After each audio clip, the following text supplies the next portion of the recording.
안녕하십니까. 중앙일보 김한영 논설위원입니다. 오늘은 이 발효 전문가이신 이미란 선생님을 모시고 이 발효의 여러 가지 측면에 대해서 말씀을 나누기로 하겠습니다.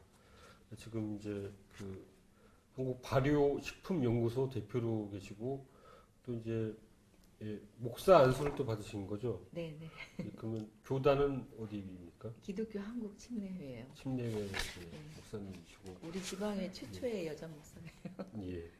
그리고 보니까 이 아프가니스탄에서 봉사를 하시다가 아프셔가지고 이렇게 전신마비 상태에 있다가 회복되셨다고 그랬는데요. 네. 그러면은 이 회복되는 과정에서 김치, 식초에 대해서 관심을 갖게 됐나요? 아니면 그 전부터? 회복되는 단계에서요. 네. 제가 길랑바레 신드롬이라고 하는 이제 말초신경이 전부 다 초토화되는 그런 이제 희귀병의 하나인데 그 질환을 앓을 때는 급성기에 사망률이 85% 정도 된다고 그래요. 예. 그런데 급성기에 사망하지 않으면 예후는 좋은 편인데 장애는 어느 정도 남게 되고요. 또 한 2년 동안을 전신마비 상태로 이제 누워 있는 그 시간이 있는데 그 시간에 당연히 모든 말초신경이나 근육들이 초토화되니까 음식물을 삼킬 수 없으니까 완전 유동식을 이제 콧줄로 이렇게 투입해야 되는 그런 상황이거든요. 근데 이 병이 참 고약한 게 말초신경은 전혀 초토화돼서 아무것도 뇌의 지시를 따를 수는 없는데 중추신경은 전혀 손상이 없는 거기 때문에 정신은 잘 닦은 은화처럼 맑거든요. 그 상태에서 너무너무 먹고 싶은 게 음식을 씹을 수도 삼킬 수도 없는 상태인데요. 내 몸에서 요청하는 그 강력한 음식은 그 묵은 김치, 그 다음에 잘 익은 그 오래된 재래된장, 이런 것들이 마치 입덧 할 때보다도 더 강력하게 먹고 싶어요. 눈물겹게. 그래서 제가 그걸 먹고 싶다고 하면 제 주변 사람들은 그랬겠죠. 제 정신적으로도 문제가 있나. 씹을 수도 삼킬 수 없는 사람이 아주 건강한 사람이나 먹을 수 있는 음식을 먹고 싶어서 저렇게 고통스러워하니까 이렇게 회복되고 나서 궁금했어요. 왜 내가 그 당시 그 음식이 그렇게도 먹고 싶을까. 그랬는데 일정 기간이 지나고 제가 이제 회복이 되니까 아프기 전에 하던 일을 다시 시작했는데 제가 아프기 전에 목사 안수는 그 이후에 받은 것이고요. 그 전에는 제가 하던 일이 심리치료를 했어요. 대학에서 심리치료를 가르치고 또 개인 연구소를 내서 심리치료를 하고 그런데 정신이 맑은 상태로 육체만 잘 우리가 부족하가 아닌 이유는 아주 편리한 손이 있기 때문에 그렇거든요. 그런데 중추신경은 멀쩡한데 말초신경이 초토화되고 나면 사람은 그런 상태가 되더라고요. 굉장히 정신이 명료해져서 누구를 만나면 그 사람에 대해서 정말 빨리 읽어져요. 예. 지금 뭐 하고 왔는가 거의 알게 돼요. 모든 감각이 제가 예민해지니까요. 근육을 못 쓰게 되는 대신에 그래서 그러니까 심리치료를 잘하게 됐죠. 일종의 신기가 생기나요, 그러면? 제가 무당이 그 말 진짜 하기 싫은 말인데 그 당시 제가 항상 농담처럼 하는 말이 내 안에 무당이 30마리는 들어있나 봐 라는 말을 했어요. 그만큼 굉장히 명료해지는데 이제 심리치료가 그러니까 빨리 치료를 시킬 수 있죠. 전에는 10회 정도를 만나야 내담자를 도와줄 수 있었는데 2, 3회만 만나도 내담자가 거의 현재 상황으로는 완화된 것 같은 그런 상태가 되더라고요. 그런데 일정 기간이 되면 6개월 내지 1년 정도가 되면 또다시 재발하는 모습들이 보이기 시작하는 거예요. 그래서 그 모습을 보면 내가 뭐 하고 있지라는 생각이 들어요. 이게 재발할 것 열심히 치료해도 큰 의미 없다라는 생각이 자꾸 들잖아요. 그래서 예방에 대해서 관심을 가졌어요. 예방에 대해서 관심을 하는 미국의 논문 중에 2개의 마을을 그 핑거푸드만 먹게 하고 하는 홈메이드만 먹게 한 그룹이 있었는데 유병률이 67%나 떨어졌어요.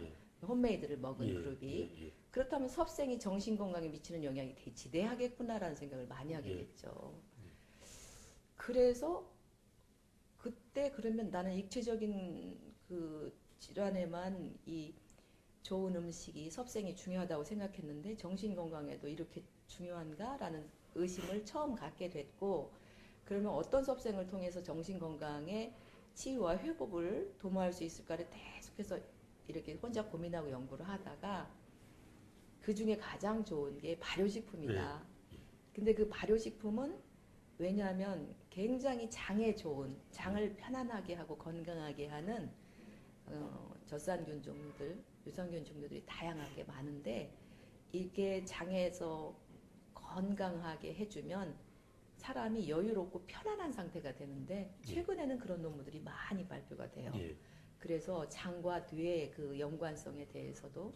그런데 이제 그때 어렴풋이 이제 그런 느낌이 들면서, 그 당시 내가 너무나 스트레스를 받고 힘들고 내 몸엔 너무나 양질의 효소가 필요하고 그 양질의 그런 유산균들과 이런 발효식품에만 들어있는 성분들이 너무 내 몸에서 요구했구나. 정신적으로도 필요했고 육체적으로도 필요했고, 그래서 그게 그토록 먹고 싶었었던구나라는 것을 제가 저 몸으로 우연한 인상이 된 거죠. 그리고 나서 이제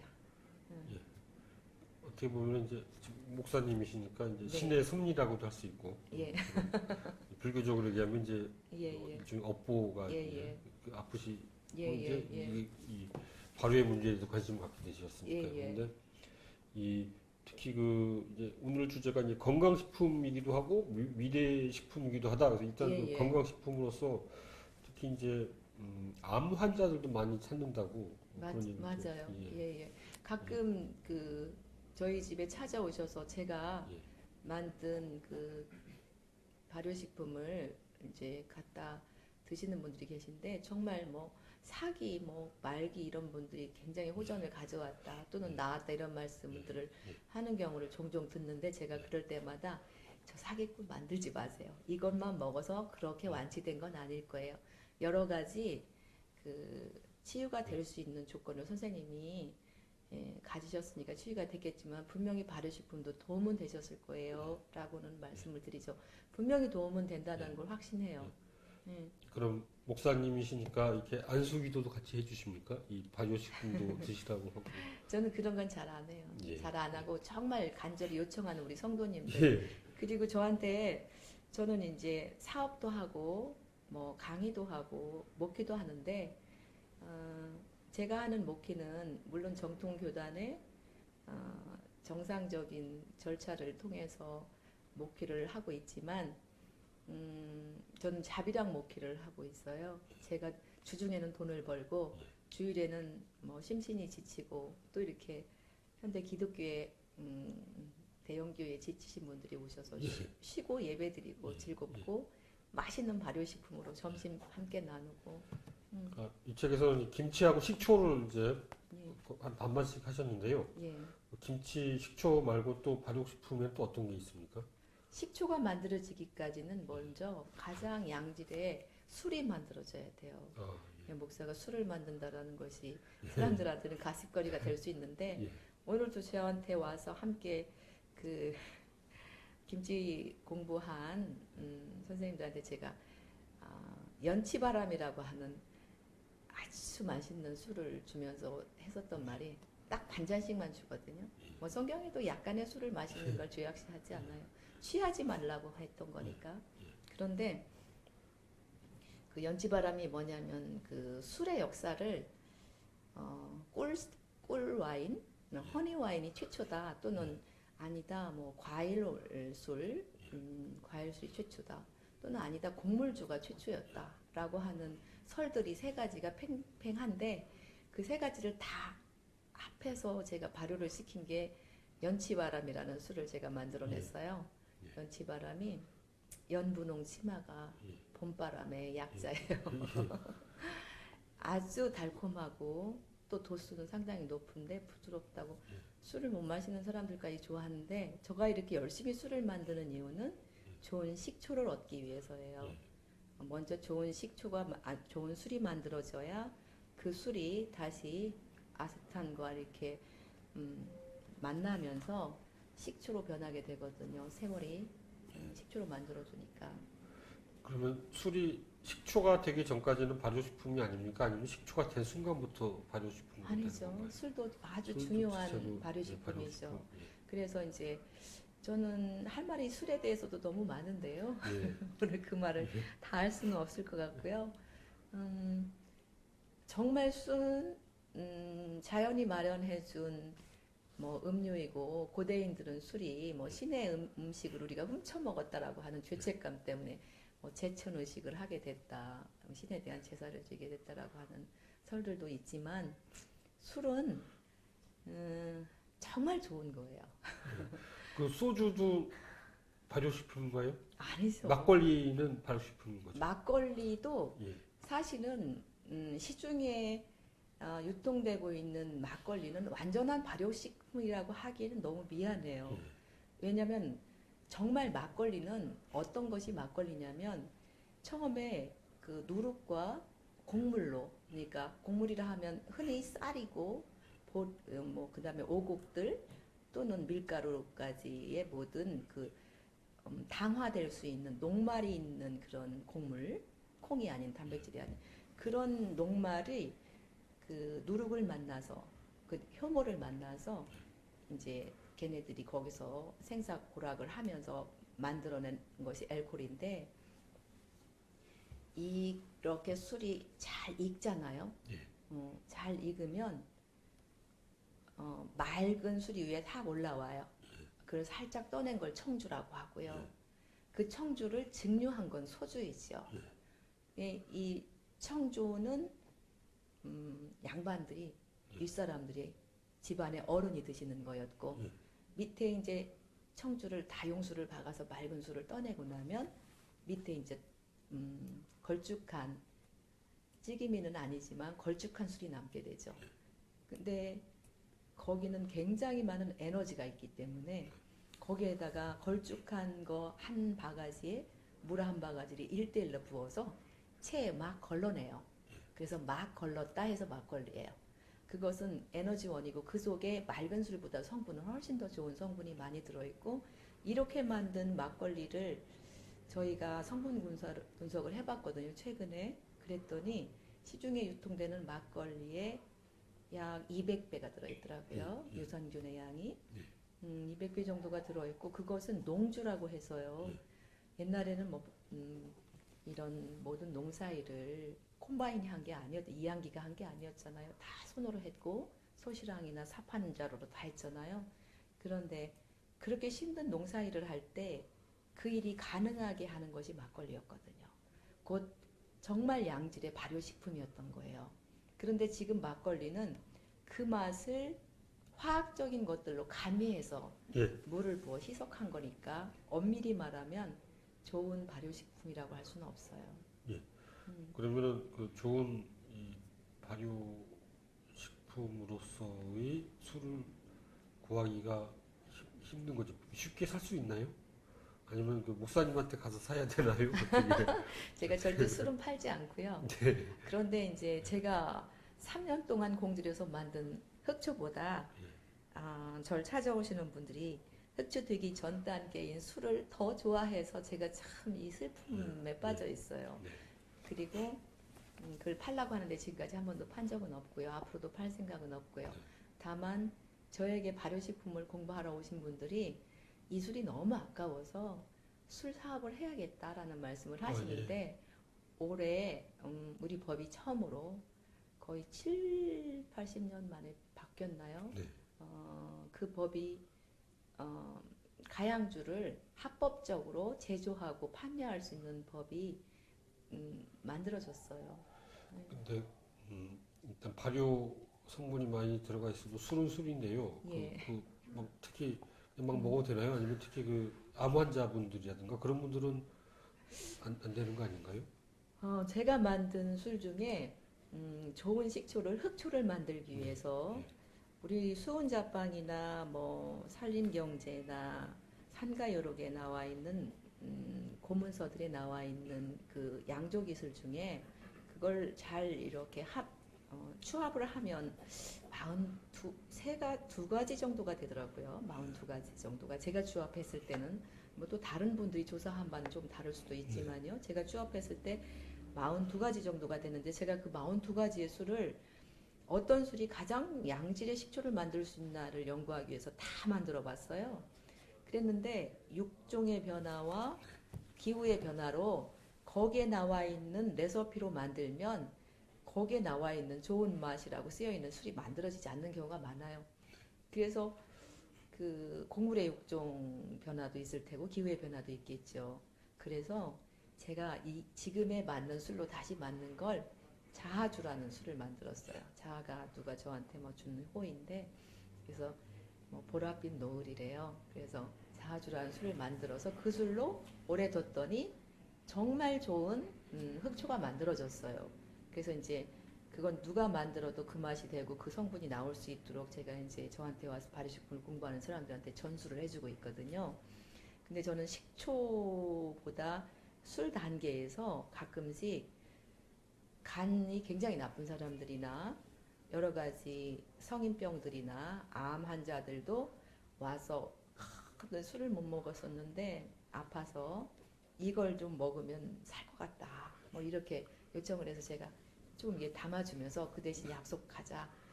딱 한 잔 정도만 먹자. 하루에 한 잔이요. 아침 저녁으로 한 잔씩. 예. 그 약속을 지키겠다 그래서 한 달 분량이나 보름 정도의 분량을 딱 한 잔씩 먹을 양말 줬거든요. 근데 임상이 많지가 않아서 자신 있게 말씀드릴 수는 없지만 제가 한 임상으로는 다 간이 좋아졌어요. 그리고 장 질환이나 간 질환이 훨씬 더 호전됐고요. 의사들도 저기 뭘 드셨기에 이렇게 갑자기 좋아졌나라는 얘기를 하신다고 해요. 일단 술은 잊어버리고 이 식초가 된 다음에 먹는 거는 확실하게 더 좋은가요? 제가 목표로 하는 것이 식초였는데 예. 히포크라테스의 약장에는 약보다 식초가 더 많았대요. 예. 왜냐하면 식초로 고칠 수 없는 건 약으로도 고칠 수 없다고. 그게 이제 그분의 지론이었고, 뭐 재밌는 식초에 대한 그 연구와 또한 뭐 논문과 심지어 식초를 가지고 노벨 의학상을 받은 게 3번이나 돼요. 그만큼 식초는 지구상에 있는 최상의 물인 것 같아요.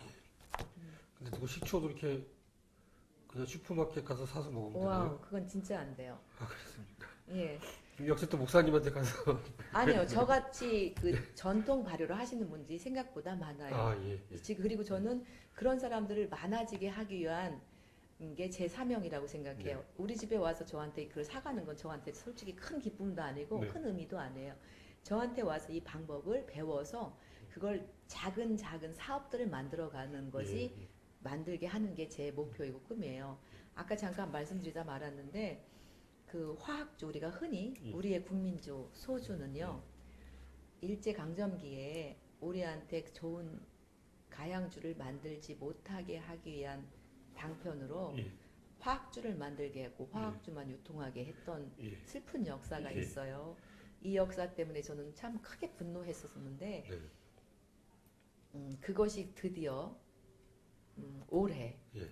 가양주를 만들어서 판매할 수도 있고 이제 합법화 시켜준 거죠. 예. 그러면은 이미란 목사님께 배운 제자들은 그거를 상품화 해가지고 어디서 파나요? 유통 경로가 어떻게 되나요? 슈퍼에 가면 없는 건가요? 아직은 슈퍼에서 팔 만큼의 대량 생산도 하지 않고요. 아름아름으로 가야 되나요? 아름아름 가시면 되고요. 저한테 와서 공부하시는 이제 뭐 특히 백 박사님이라는 분이 계신데 그분은 너무너무 그 막걸리 예찬가이거든요. 그래서 그분은 정말 그 막걸리 한 잔이 미래 식량이에요. 하루에 한 끼 정도는 막걸리 한 잔으로 그 물밥이라고 말씀을 하시면서 그런데 지금은 집에서 빚은 전통 노릇으로 빚은 술들을 뭐 전통 막걸리집이나 전통 가양주집들이 가끔씩 있으니까 거기서 드시면 되고요.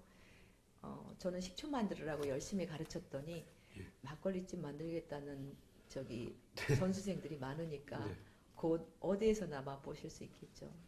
이 책에 나오는 그 식초에 대한 내용은 만드는 법은 없는 거죠? 여기에는 만드는 법이요. 예.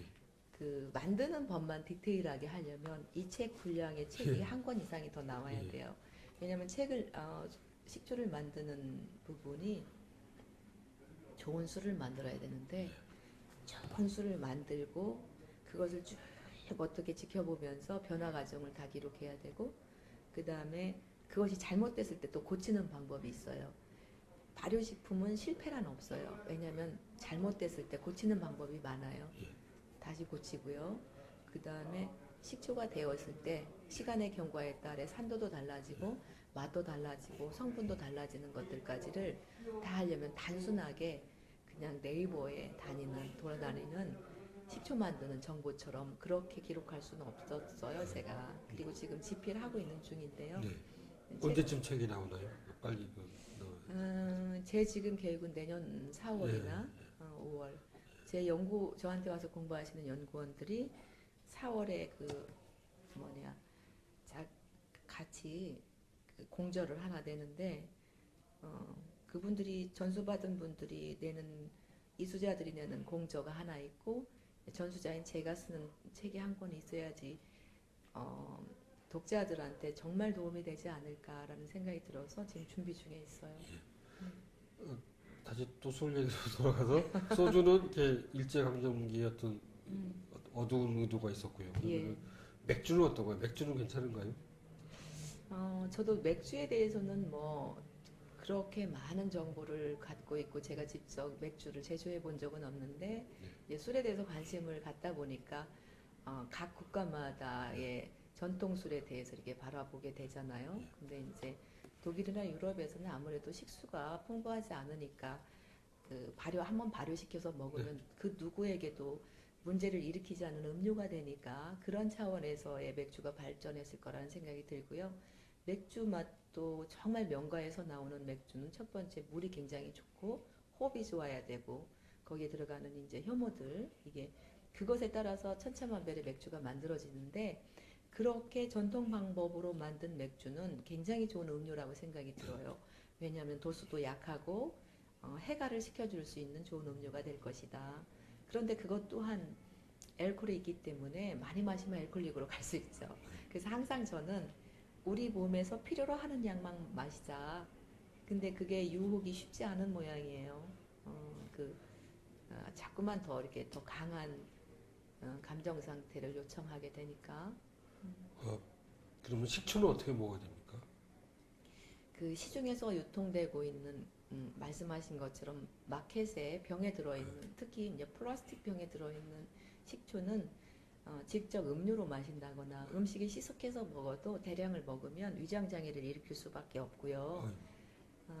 그런 식초들이 잘못 사게 되면 대부분 빙초사는 식품이 아니에요. 우리나라만 식품으로 분류돼 있잖아요. 이것 좀 식약청에서 식품으로 분류하지 말고 화학약품으로 분류해달라는 요청을 그렇게 해도 안 되는데 이것도 일제강점기에 시작된 일이에요. 너무 슬픈 역사예요. 우리가 집집마다 다 초두루미가 있었잖아요. 그러면 집에서 술을 담가 먹고 안악들은 어느 정도의 술을 또 고주로 가서 식초로 넘어가기 전에 술을 초두루미다 넣어가지고 식초를 만들어 먹었잖아요. 그런데 술을 못 만들게 하니까 식초도 못 만들게 돼요. 그러면 술은 화학 알코올로 소주를 만들어 마시게 했고요. 식초는 못 만들으니까 빙초산에다 물을 시석해서 그걸 먹게 했어요. 그러면 우리의 장 상태는 유산균들을 많이 죽게 하지요. 그걸 먹으면. 그러면은 시중에서 파는 거는 술도 안 되고 막걸리도 별로 그렇고 또 이제 식초도 그러면은 이 그림의 떡이 돼버리는 거네요. 그러면? 아니요. 그 어떻게? 우리가 이제 조금씩 만들어 가긴 할 건데 우리가 많이 마시지 말고 좋은 것을 적게 먹자. 그래도 비용은 같다라는 것이 제가 꼭 드리고 싶은 말씀이에요. 막걸리가요 굉장히 비싼 술이에요. 왜냐면 주세를 비교해 보면 소주의 주세와 막걸리의 주세는 굉장히 큰 차이가 있어요. 그럼 원가 차이가 엄청난 거예요. 그런데 막걸리는 아주 싼 술이라고 생각하기 쉽거든요. 그런데 실제로 제가 지금 막걸리 보통 3,000원씩 판매되고 있는 술을 우리 방법으로 만들면 최소한 15,000원은 받아야 돼요. 15,000원에서 2만 원을 받아야 돼요. 그런데 그 막걸리 5병 마시지 말고 이 막걸리 한 병만 마시는 것이 성분은 10배, 20배가 더 좋아요. 그리고 기분 좋고 취하지 않고 몸을 해치지 않으니까 더 좋다. 그러니까 우리가 소비자가 서서히 이제 요청해야 돼요. 우리나라 그 술 공장에서 누구나 다 전통 방법으로 술을 만들 수 있어요. 만들 수 있는데 싼 걸 많이 공급해야 되는 이 딜레마에서 벗어나질 못하는 거예요. 비싼 걸 조금 공급하면 소비자들의 그 건강도, 품위도, 또 저기 맛도 전통을 다 이어갈 수 있게 되겠죠.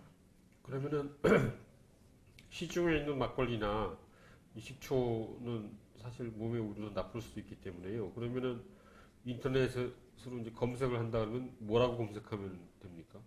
좋은 식초 뭐 이렇게 하면 됩니까? 전통 발효 식초. 전통 발효 식초. 예. 그러니까 뭐 이미란의 바르스콜레에 와서 저기 식초를 저는 뭐 사이트 운영하는 것도 없어요. 예, 그리고 저 택배 그런 것도 안 해요. 예, 예. 그리고 저한테 좀 팔아주세요 그러면 한번 놀러 오셔요. 양평이니까 놀러 오셨다가 들리세요. 이게 뭐 당장 먹어야 될 일도 아니고 제가 뭐 이런 전통 발효식초를 그 플라스틱 병에 이렇게 유통할 수도 없고요. 그리고 우리는 좀 비싸요. 어쩔 수 없이요. 세월과 성분 저기 재료와 인건비를 합산하면 그런데 한번 들리셔서 제가 하는 걸 지켜보시고 한 번쯤 체험도 오시고 그래서 한번 필요하시면 사용해 보세요. 그런데 한번 드신 분들이 쉬운 예로 아주 멀리서부터 특히 일본에서 오는 분들이 계셨었는데 어떤 걸 해도 낫지 않던 아토피가 이 식초 한 달 먹고 나았대요.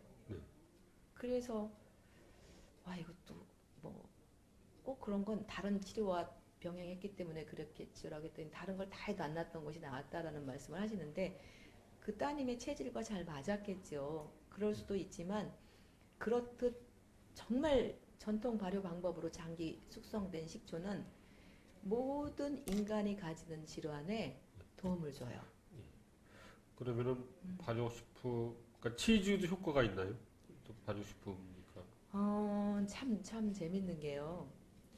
그 우리 쌀 식초로 만든 흑초는 거기에 들어가는 주 재료가 무농약 쌀, 전통 누룩, 그 다음에 황국, 백국 이런 이제 다양한 누룩들이에요. 그냥 단순한 하나의 그 막걸리 공장에서 쓰는 백국만이 아니라 막걸리 공장에서는 백국 하나만을 쓰는데 맛의 균등한 유지를 위해서. 그런데 우리는 흑국도 쓰고 백국도 쓰고 황국도 쓰고 홍국도 쓰고 주로 4가지 이상의 그 국들을 쓰고요.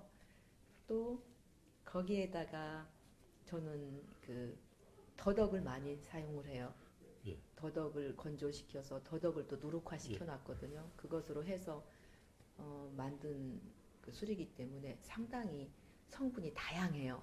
그런데 요구르트나 치즈는 유산균의 종류가 아주 단조로워요.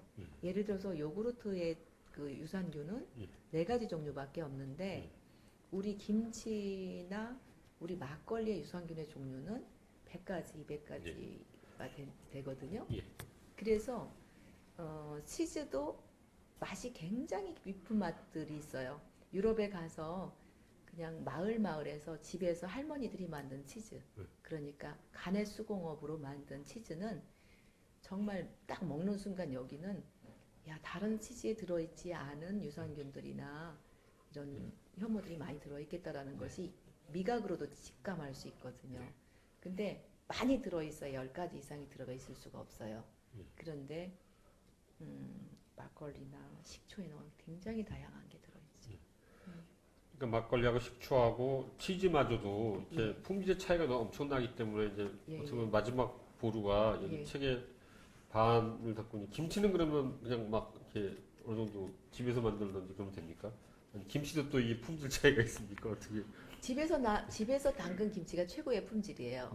근데 집에서 담근 김치가 최고의 품질인데 그 최고의 품질을 방해하는 유통에 잘못된 지금 요인들이 있어. 예. 제가 뭐 방송에 이거 이런 말 해도 돼. 그 엑스파일에서 예.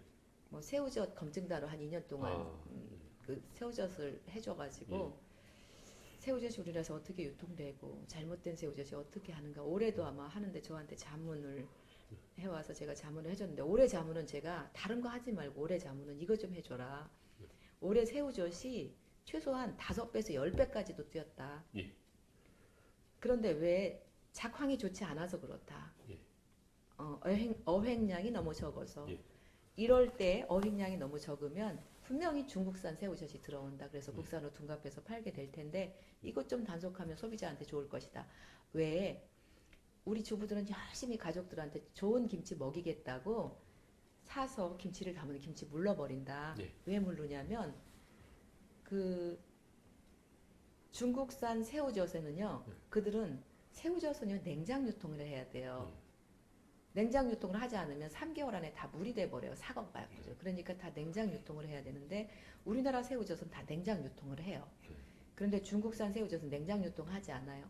그런데 변하지 않게 해야 되니까 엄청난 양의 방부제를 부어버려요. 그래서 실온 유통을 해도 새우알이 그대로 있어요. 아주 그 족발집 그 족발집에 쓰는 건 거의 다 중국산일 텐데 왜 중국산을 쓰냐면 그 주방 그 더운 여름에 한 3, 40도 되는 주방에다 놔둬도 한 달 내내 실온에다 놔도 전혀 상하지 않아요. 우거지도 안 생겨요.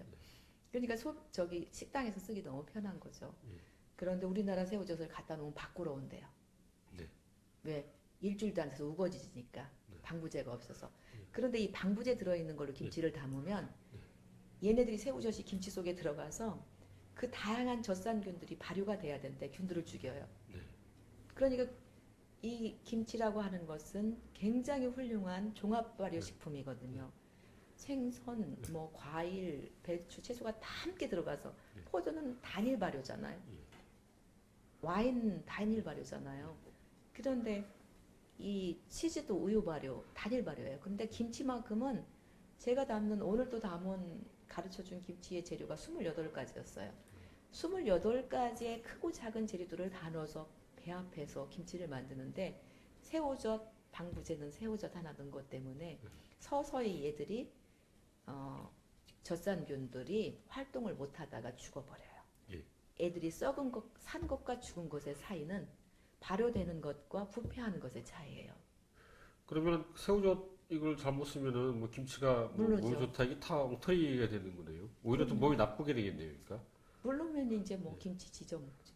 국 끓여 먹고 익혀 먹죠. 그러면 새우젓 대신에 그 멸치젓 그런 건 어떤가요? 그것도 마찬가지인가요? 멸치젓도 장난을 많이 치는 경우가 많은데요. 유명 브랜드도 마찬가지예요. 예. 그걸 들여다보면 참 슬픈 일이 많은데 이 자본에도 그런데 소비자들이요. 저는 그걸 하면서 엑스파일 그 자문을 해주고 검증을 해주고 하면서 제가 알게 된 게 소비자들도요.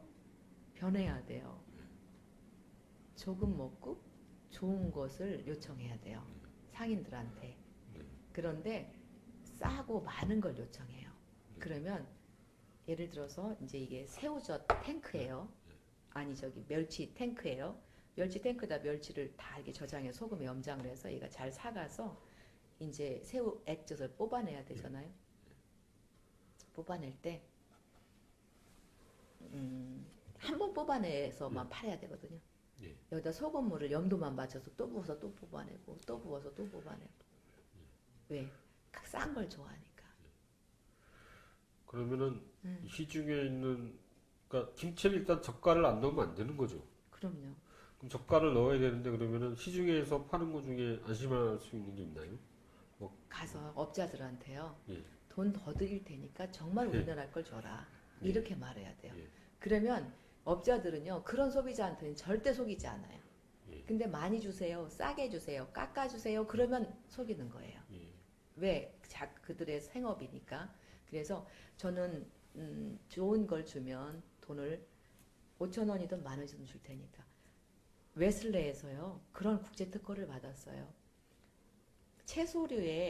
채소류가 무르지 않게 하기 위해서는 저림류에 채소류의 저림류에는 무르지 않게 하기 위한 방법이 피시 소스를 넣는다.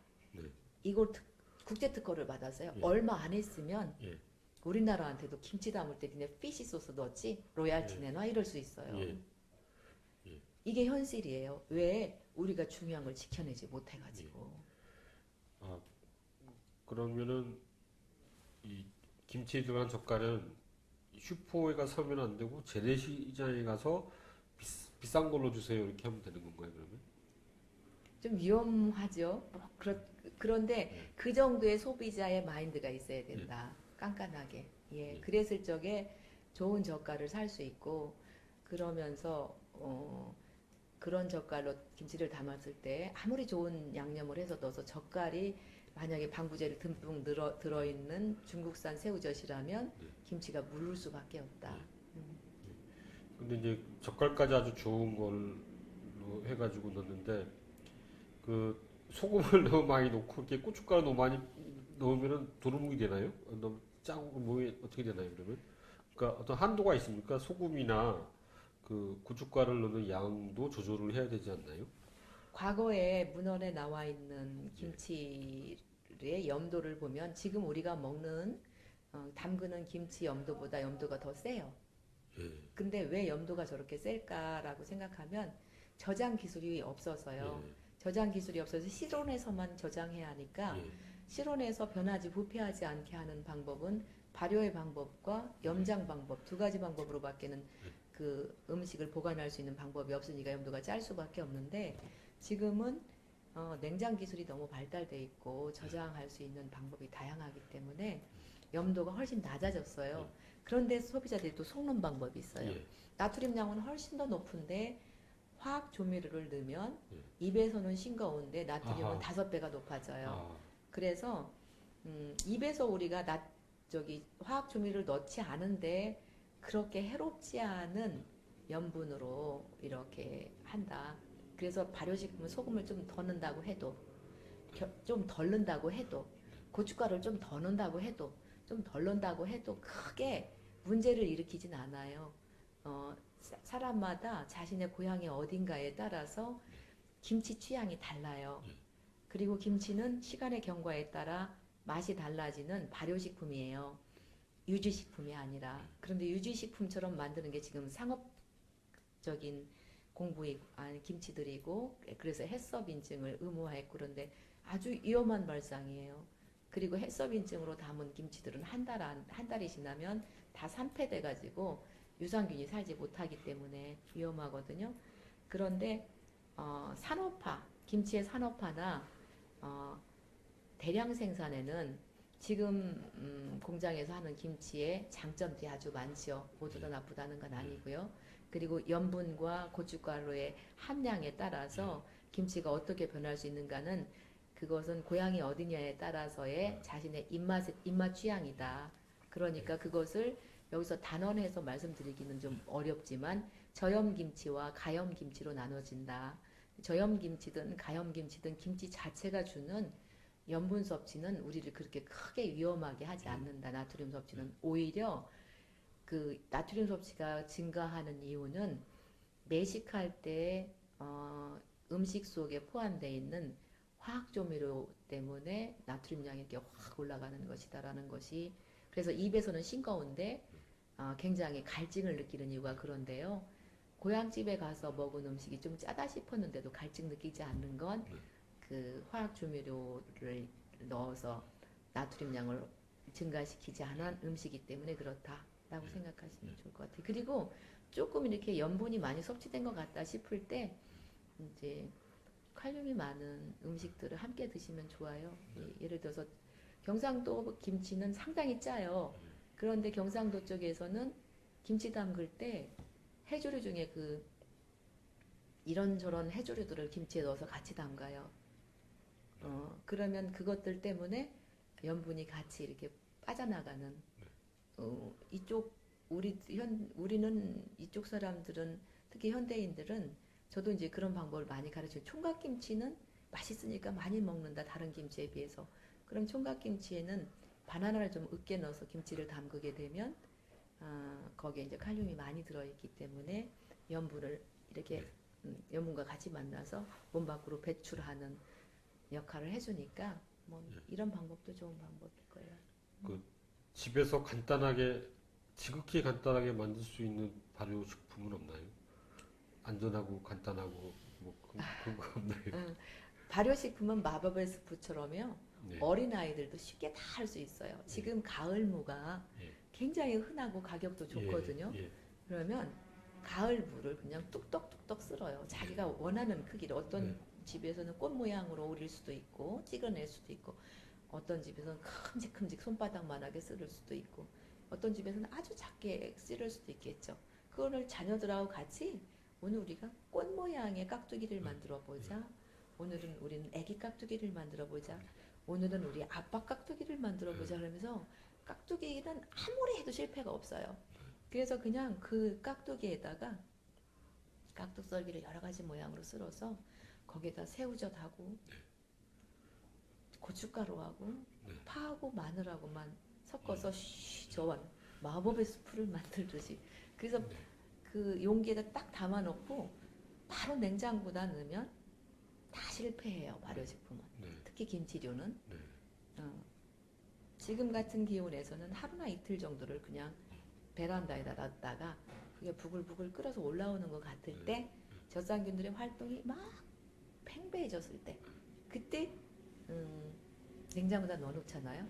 그리고 2, 3일 후부터 먹으면 이렇게 맛있는 깍두기가 세상에 어디가 있을까 싶을 만큼 아주 깊은 맛을 내주는 침 삼키셨어요? 결국에는 그 젓갈 확보, 안전하고 이제 그게 제일 문제겠네요. 그게 제일 중요하고요.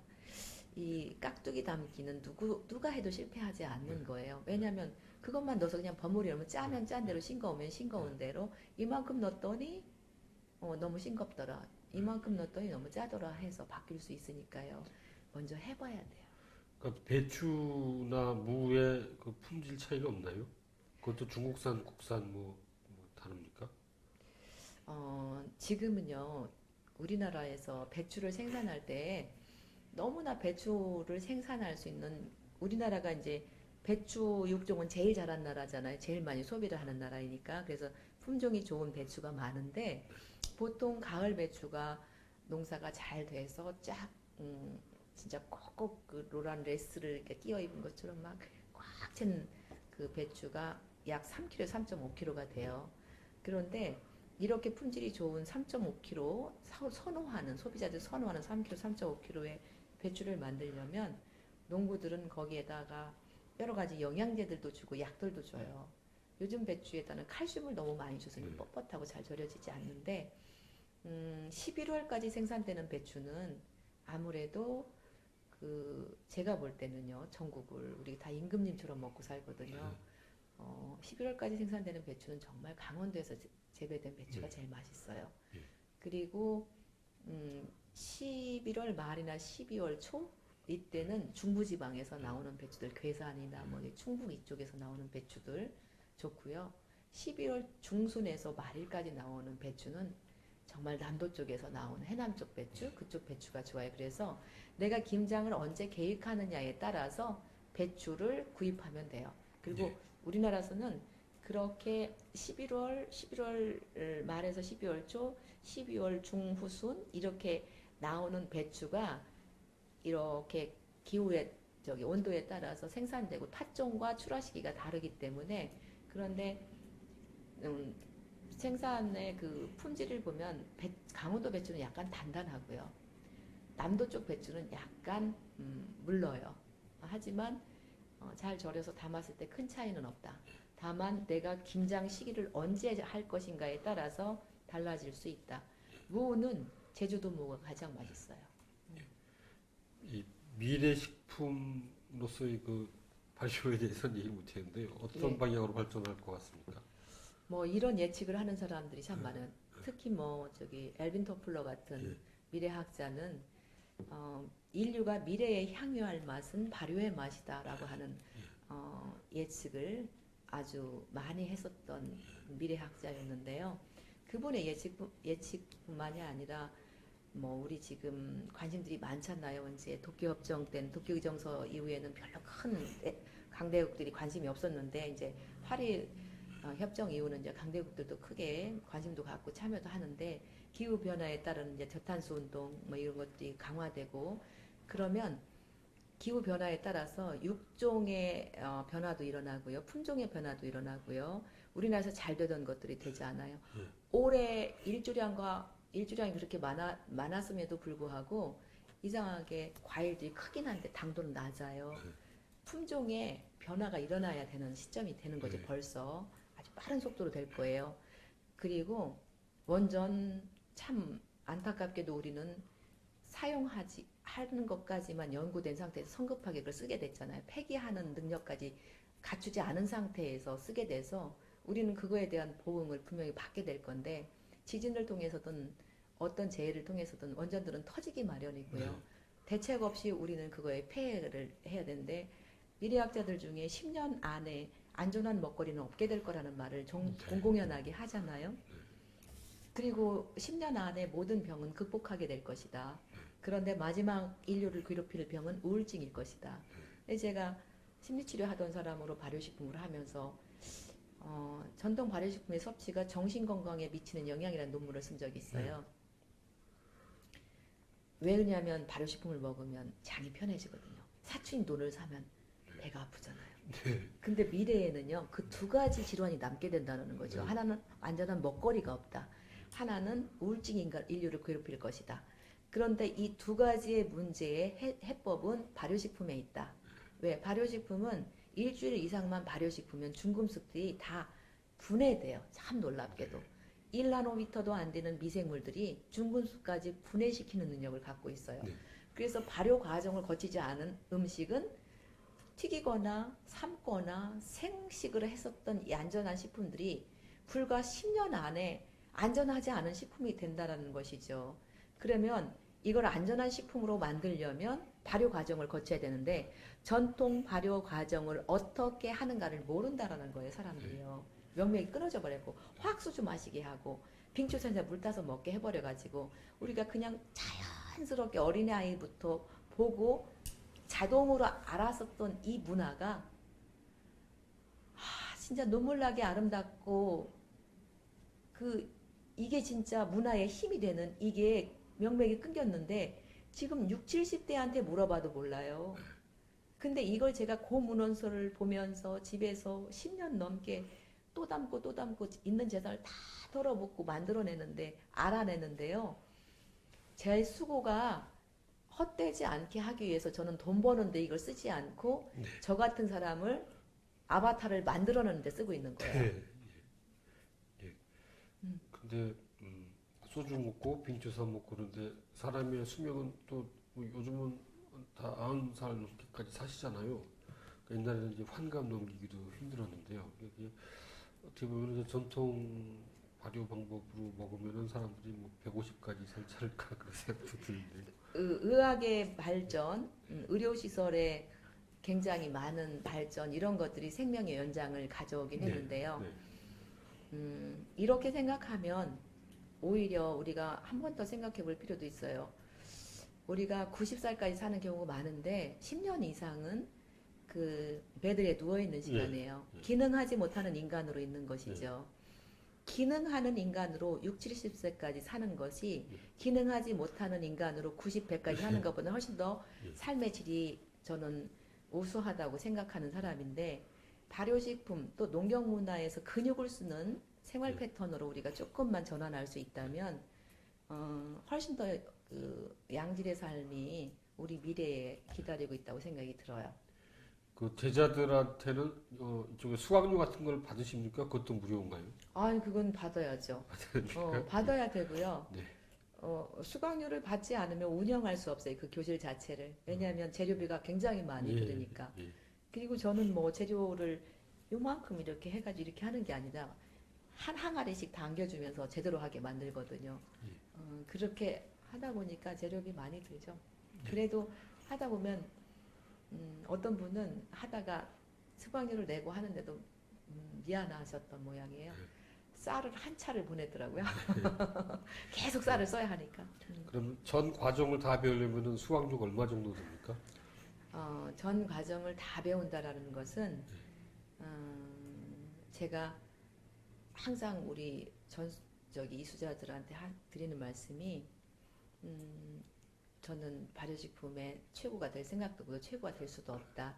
왜냐하면 발효식품은 인간이 만드는 게 아니라 미생물들이 만들어주기 때문에 그것은 우리의 영역이 아니다. 최고의 제품이 나오는 건 최고의 제품이 우리 영역이 아니니까 우리는 정성스럽게 미생물들과 소통하는 법만 알면 된다. 이렇게 얘기를 하면서 최고 되지 말아라. 누군가 최고라고 한다면 사기꾼 만드는 거다 우리를. 그러니까 그런 말 하지 말고 열심히만 하자. 그런데 그 과정을 다 하는데 최소한 제가 보니까 3년이 걸리더라고요. 왜냐하면 1년은 봄, 여름, 가을, 겨울에 전통 발효식품을 하기 위해서 언제 무엇을 해야 되는가를 아는 기간이에요. 제가 여기 전통 발효 과정에서 가르쳐 드리는 게 김치, 술, 식초, 장류, 젓갈류, 이것을 크게 4가지로 나눠요. 세부적으로 하면 70가지에서 100가지 이상이 돼요. 이것을 1년 동안 이때는 뭘 해야 되는가 알려주는 거예요. 8월 추석이 지나면 바로 일주일 안에 고추장 메주를 써야 돼. 이때를 쓰지 않으면 절대로 황국이 고추장 메주에 피지를 않아. 유둔날에는 꼭 밀식초를 담가야 돼. 이때 유둔날에 밀식초를 담가야만이 30년이 지나도 식초 항아리가 변하지 않아. 이게 다 규칙이 있어요. 오랜 경험을 통해서. 근데 그 규칙은 왜 생겼느냐면요. 월식, 그러니까 그 달의 움직임, 이것에 의해서 생기고요. 또 한 가지는 그때만이 그 효소들이 공기 중에 날아다니고 있기 때문에 그래요. 이걸 알려주는 게 1년. 2년째는 자기가 한 것을 만들어 본 다음에 실패한 걸 고치는 방법 배우는 시간이에요.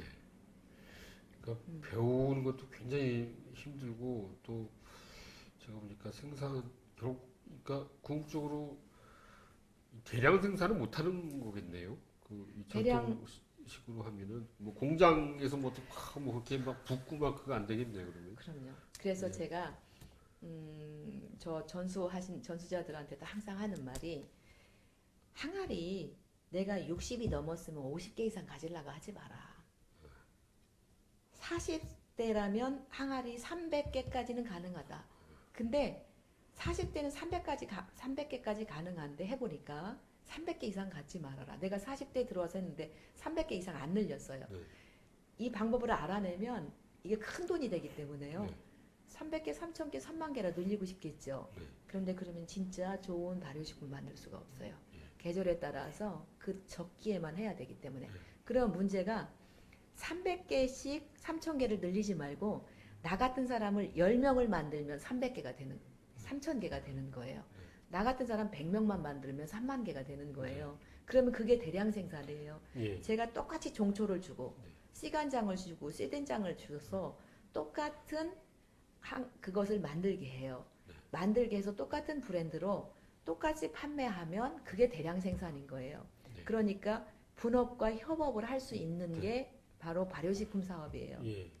이 사상부터 이 철학부터 갖고 너무 많은 돈을 혼자 가지려고 하지 마라라고 하죠. 이제 그렇게 이제 원칙으로 그렇게 해야 되는데 또 이제 뭐 사기치는 사람들이 나오기 굉장히 쉬운 분야인데요. 그러니까 이거는 전통식으로 했고 뭐 몸이 좋고 최고의 무슨 새우젓이라든가 뭐 그런 거 쓴다 우리가 뭐 그런 유혹이 많겠네요. 백화점에서 하루에 한 20개씩만 납품을 프리미엄 백화점에서 해달라고 해서 제가 거절했어요. 꼭 필요한 분이 나한테 와서 사가서 드셔도 된다. 그리고 이것이 중요하다고 생각하면 배워서 당신 좀 해라. 집에서도 해서 가족들과 이웃들 먹게 하고 또 사업을 하고 싶은 사람은 이걸 열심히 배워서 사업을 하고. 그래서 사업을 하시는 분들은 그러니까 이제 이미란 선생님한테 배워가지고 이제 사업하시는 분들은 예컨대 뭐 한 월수 500 정도는 된다, 뭐 1000은 된다, 뭐 그런 게 있나? 제자들이 어떻게 하나요, 보통? 월수 500은 3년만 지나면 쉬워요. 아, 그렇습니까? 3년만 지나면 월수 500은 네. 쉽고요. 제가 아무리 놀면서 해도 죄송하지만 우리나라 5% 안에 월급쟁이보다 많이 버니까. 그러니까 제가 보니까요, 이게 일단 3년이 걸린다 그랬는데 끈기가 있어야 되지. 그리고 어느 정도 또 이 머리도 있어야 될 것 같아요. 이게 안 그런가요? 저는 이거 외울 것도 많은 것 같은데 아니, 저는 뭐 다리 어쩔 때 뭘 하고 뭘 하고 그러고 외우 그 몸이 알아요. 몸이 알아야 되는 겁니다. 우리 몸이 알아요, 그거를. 예, 우리 몸이 그거를 알아요. 1년만 지나면. 예. 1년만 지나면 우리 몸이 그걸 알고 참 놀라워요. 우리가 이렇게 소통하게 돼 있어요. 자연과 소통하게. 예. 다만 자연과 소통하는 길을 우리 스스로 차단했을 뿐이지.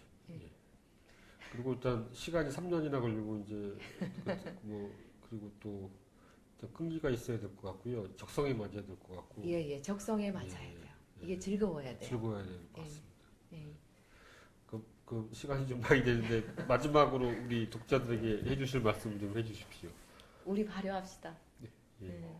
우리 발효합시다. 정말 그리고 이 발효하는데 미래의 가치이기도 하고 경제력이기도 해요. 네. 일단 발효의 기본은 이 책을 읽으면 알 수가 있고요, 그죠? 그리고 이제 예. 내년 4월, 5월에 나오는 책이 나오면은 또 예. 다시 한번 또 모시고 얘기를 구체적으로 이제 예. 예. 감사합니다. 감사합니다. 다음 주에 뵙겠습니다.